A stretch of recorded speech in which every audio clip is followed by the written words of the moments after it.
आपका नेचर कैसा होगा? चंद्रमा जिस तरह की राशि में बैठा होगा, वो उसी हिसाब से अपना रिजल्ट देगा। अगर इस चंद्रमा को कोई प्लैनेट देख रहा है, तो वो अपना असर आपके नेचर, आपके बिहेवियर पे डेफिनेटली डालने वाला है। लेकिन जो ये वाली राशियां 1, 3, 5, 7, 9, 11 ये थोड़ा मुश्किल से समझते हैं, समझना चाहते कम हैं।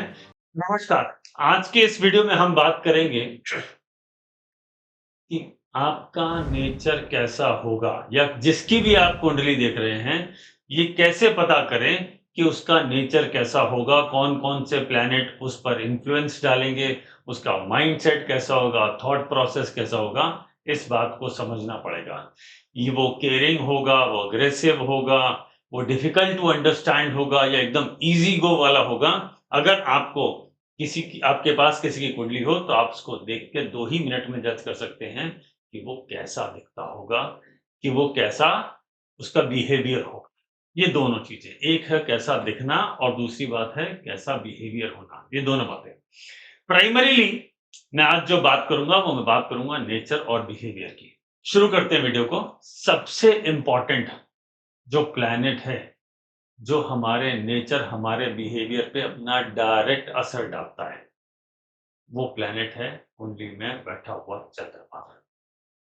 चंद्रमा जिस तरह की राशि में बैठा होगा, वो उसी हिसाब से अपना रिजल्ट देगा। ना सिर्फ चंद्रमा का किसी राशि में बैठना, बल्कि चंद्रमा को कौन-कौन से प्लैनेट देख रहे हैं, उस पे भी डिपेंड करेगा कि वो पॉजिटिव थिंकर होगा, नेगेटिव थिंकर होगा, लॉन्ग उसका विज़न बड़ा होगा, दूर तक देख सकता होगा, डिसीजन मेकिंग कैसी होगी, उसका थॉट प्रोसेस क्या होगा, ये सब कुछ आप चेक कर सकते हैं। ये सब कुछ चेक करने के लिए आपको प्राइमरीली देखना होगा चंद्रमा। तो हम शुरू करते हैं टेक्निक नंबर 1 चंद्रमा से। सबसे पहले देखते हैं कि चंद्रमा कौन-सी राशि में बैठा है, उसके हिसाब से तय करेंगे। लेकिन उससे पहले आपको राशियों का नेचर खुद का समझना होगा। तो एकदम सिंपल इसको बनाते हैं वीडियो को। आपको कंटेंट देने के हिसाब से जो लोग ज्योतिष के स्टूडेंट हैं, उनको ये कैसे समझ में आए कि क्या ये हम इसको कैसे फाइंड आउट कर रहे हैं। तो मैं आपको एक step by step simple technique बता पहली टेक्निक से मैं शुरू कर रहा हूँ, जो सबसे सिंपल टेक्निक है, वहां से स्टार्ट करते हैं। ठीक है? तो सबसे पहले हम बात करते हैं राशियों की। ठीक है? तो 1 number, 3 number, 5 number, 7 number, 9 number और 11 नंबर। एक ये राशि का सेट है।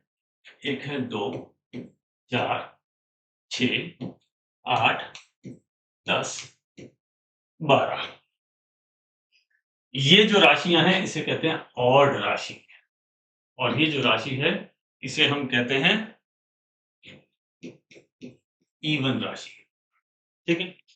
ऑड राशियां, मैंने कहा ऑड राशियां नॉर्मली सख्त कही जाती हैं, थोड़ा डिफिकल्ट टू अंडरस्टैंड, थोड़ा डिफिकल्टी से समझते हैं ये, थोड़ा सा स्ट्रांगनेस, थोड़ी सी विल पावर इन राशियों में थोड़ा सा ज्यादा होती है।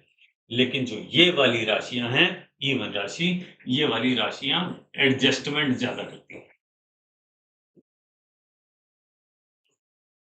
ये एडजस्टमेंट ज्यादा करती हैं। ये राशियां जो हैं, ये ज्यादा स्ट्रांग होती हैं। अब अगर स्ट्रांग की बात करूं, तो डिसीजन मेकिंग करते वक्त यानी इमोशनली स्ट्रांग ज्यादा होती है।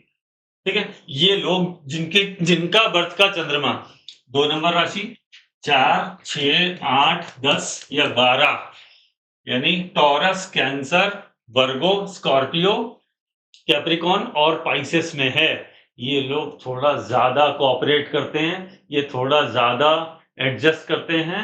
लेकिन जो ये वाली राशियां 1, 3, 5, 7, 9, 11 ये थोड़ा मुश्किल से समझते हैं, समझना चाहते कम हैं, जरा अपने डिसीजन ज्यादा लगाते हैं, लोगों को थोड़ा सा ज्यादा कंट्रोल करने की कोशिश करते हैं। इसमें भी स्पेशली जो राशि है 1, 5, 9, ये तीनों राशि फायर की है।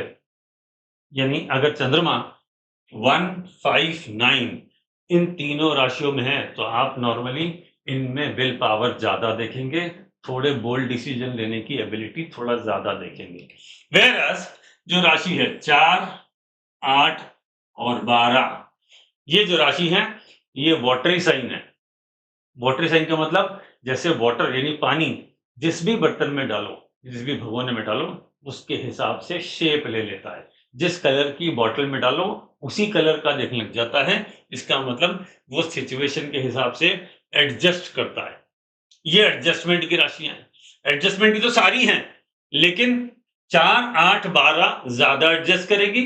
जिद्दी सारी हैं, स्ट्रॉन्ग डिसीजन मेकिंग सारी हैं, लेकिन उसमें भी 159 थोड़ा ज्यादा बोल्ड डिसीजन लेंगे, एडजस्टमेंट थोड़ा कम करते।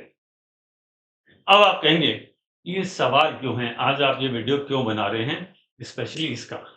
देखिए, इसकी जरूरत हमें बहुत जगह पड़ती है। जैसे जब भी हम कुंडली मिलान करते, मेल फीमेल कुंडली मिलान करते हैं, उसमें इसका बहुत इंपॉर्टेंट रोल है।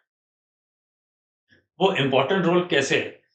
अगर एक कोऑपरेटिव है और दूसरा जिद्दी है, शायद एडजस्टमेंट चल जाए, आसानी से डील कर लें। लेकिन इधर अगर ये ज्यादा स्ट्रॉन्ग, जहां पे इमोशन थोड़े से कम होते हैं, दोनों अगर ऐसे हो गए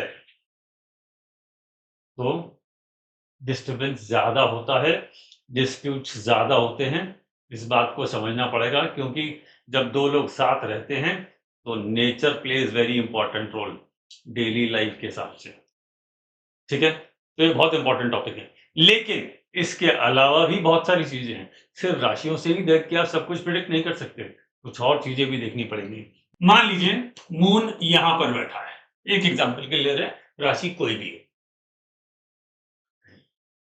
अगर इस चंद्रमा को कोई प्लैनेट देख रहा है तो वो अपना असर आपके नेचर, आपके बिहेवियर पे डेफिनेटली डालने वाला है। कैसे, अभी समझाता हूं। मैं बात कर रहा हूं देखने वालों की, साथ में बैठा है उसका तो डायरेक्ट इंपैक्ट आना ही है, उसमें तो कोई डाउट ही नहीं है। लेकिन जो इसको देख रहा है उसका भी असर आएगा। अब आप कह रहे हैं कि इसका मतलब ग्रहों की दृष्टि होती है। हाँ, ग्रहों की दृष्टियां होती हैं, सारे ग्रहों की दृष्टियां होती है। लेकिन कुछ ऐसे ग्रह हैं जिसके पास स्पेशल दृष्टि भी होती है। सारे ग्रह सातवीं दृष्टि से देखते हैं, ठीक है, यानी सामने वाले ग्रह को। लेकिन कुछ स्पेशल प्लैनेट्स हैं, जैसे बृहस्पति हो गया, शनि हो गया, मंगल हो गया, ये वो प्लैनेट हैं जो अपना जो असर डालते हैं वो सिर्फ सातवीं दृष्टि नहीं देखते, मंगल की चौथी, सातवीं और आठवीं। एग्जाम्पल लेते हैं, जैसे हमने माना मार्स, तो मार्स की कौन कौन सी दृष्टि होती है? 4, 7, 8। सैटर्न की कौन सी होती है? 3, 7, 10। जुपिटर की कौन सी होती है? 5, 7, 9। तो ये स्पेशल इंपैक्ट की दृष्टि कौन सी है? ये 8, ये 4, ये 10, ये 3, ये 5 और ये 9। 7 तो सब में कॉमन है, ठीक है। इसका मतलब यहां पर जो प्लैनेट बैठेगा, जो भी प्लैनेट बैठेगा, उसका डायरेक्ट इन्फ्लुएंस यहां पर आएगा। मान लीजिए यहां पे बृहस्पति बैठा है, तो बृहस्पति अपनी दृष्टि चंद्रमा पे डाल रहा है। बृहस्पति किस चीज का कारक है? जुपिटर कारक है नॉलेज का, ज्ञान का, समझदारी का। तो ये अपनी जो प्रॉपर्टीज हैं वो चंद्रमा को दे देगा और वैसा ही आपका बिहेवियर हो जाएगा। आप देखिए, अगर मंगल होगा, मान लीजिए मंगल यहां बैठा है, तो मंगल इसको देखेगा। मंगल किसका प्लैनेट है? फायरी प्लैनेट है, अग्रेसिव प्लैनेट है। तो मंगल क्या करेगा? मंगल जो भी काम करता है तेज तेज करता है, जल्दी जल्दी करता है। इसका मतलब क्या है? अगर मंगल की दृष्टि चंद्रमा पड़ी तो जल्दी जल्दी वॉक करेंगे, डिसीजन जल्दी जल्दी लेंगे, अपने पास काम को रोकेंगे नहीं, नए इनिशिएटिव जबरदस्त तरीके से लेंगे, जिद्दी हो जाएंगे, अग्रेशन में आ जाएंगे। ये मंगल का नेचर है। मगर यही शनि हो, शनि क्या करेगा? शनि स्लो प्लैनेट है, आलसी है, डिसिप्लिन में रहना तो चाहता है पर जल्दी से रह नहीं पाता, मेहनत बहुत कराता है। थोड़ी सैडनेस देता है, मैच्योरिटी लेवल थोड़ा उम्र से ज्यादा हाई कर देता है। यानी अगर सैटर्न यहाँ बैठा है तो चंद्रमा में ये सारे फीचर्स डाल देगा। ये तो हो गया 7वां घर। मान लीजिए अब हम बात करें बृहस्पति की, तो बृहस्पति की कौन कौन सी दृष्टि होती है? 5वीं और 9वीं। इसका मतलब अगर जुपिटर यहां है, यहां है या यहां है, 1 2 3 4 5, ये 7, 1 2 3 4 5 6 7 8 9, जुपिटर की तीनों दृष्टि एडजस्ट होगी।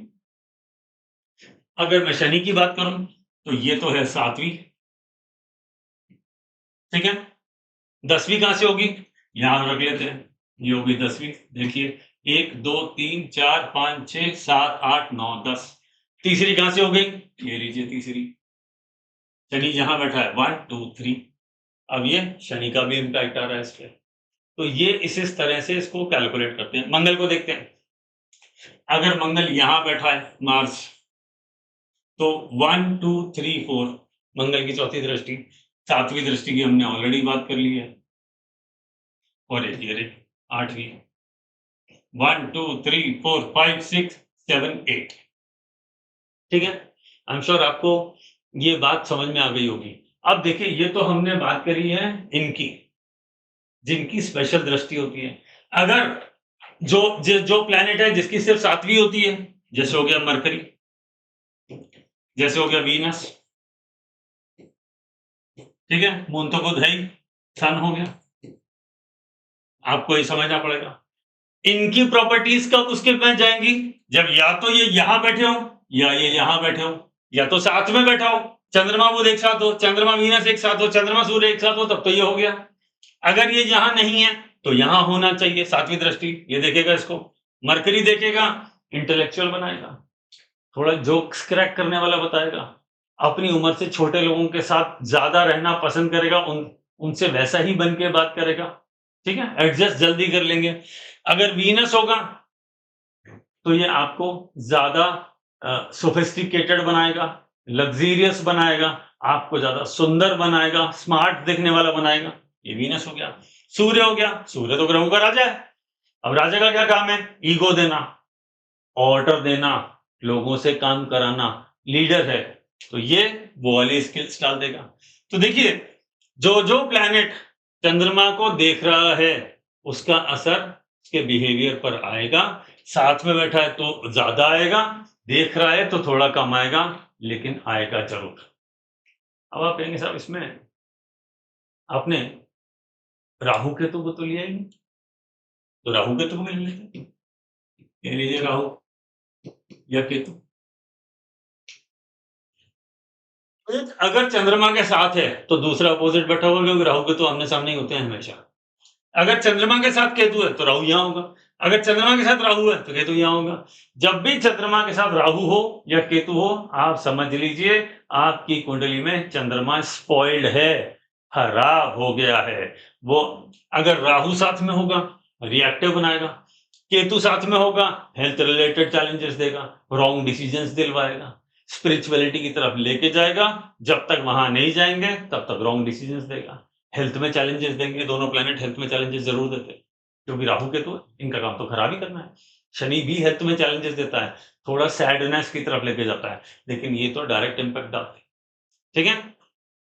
तो आपको अगर ये समझना हो कि किसी की कुंडली आपके पास हो उसका नेचर कैसा होगा, तो ये उसके कुछ थोड़े से रूल्स हैं। हालांकि और भी बहुत सारे रूल होते हैं, हर राशि की अपनी प्रॉपर्टी होती है, हर नक्षत्र का अपना अलग रूल होता है, उसका भी इन्फ्लुएंस आता है। लेकिन प्राइमरी मोटे मोटे तौर पर अगर आप देखना चाहें तो ये एक सिंपल रूल है, इसको लगाइए और चेक करके बताइए क्या ये रूल आपकी कुंडली में मैच करता है या नहीं करता। अगर आपको ये वीडियो पसंद आया हो तो लाइक करें, सब्सक्राइब करें हमारे चैनल को, और इस वीडियो को अपने फ्रेंड्स के साथ शेयर करें। जो भी लोग एस्ट्रोलॉजी सीख रहे हैं या लर्नर हैं या इंटरेस्ट लेते हैं, उनके लिए ये बहुत इंपॉर्टेंट, बहुत बढ़िया टॉपिक है। थैंक यू, मिलते हैं फिर कभी किसी और वीडियो। नमस्कार।